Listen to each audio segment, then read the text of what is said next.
I'm interested in the social implications of digital technologies, particularly in the way that journalism is changing. And so that is everything from how news is made by journalists as well as by citizens and others,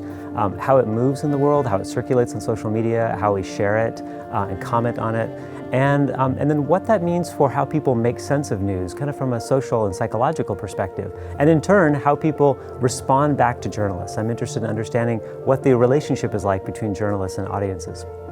So when it comes to breaking that down, I look, for example, at things like algorithms and automation. What is the emerging role of artificial intelligence in how news is being produced through automation, how it is moving across various platforms through AI, and how then people interpret and make sense of that type of news, particularly when it's harder perhaps than ever to judge the source and various kinds of questions about verification online in an era of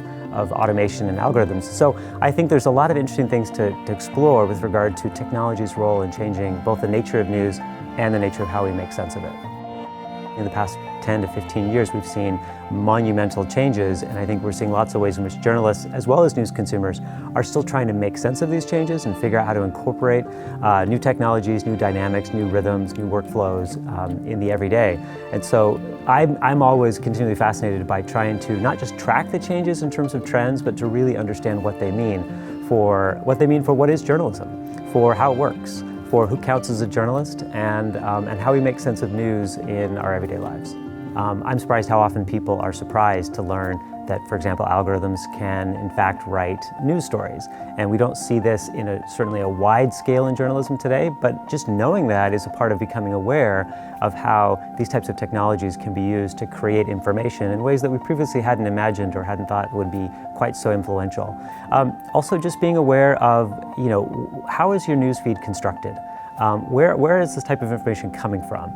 Do you understand at least some of the basics behind these algorithms and the systems that choose the dynamics to which you experience the information, you experience the world? So when we think about kind of how we construct our own personal identities online, how we construct our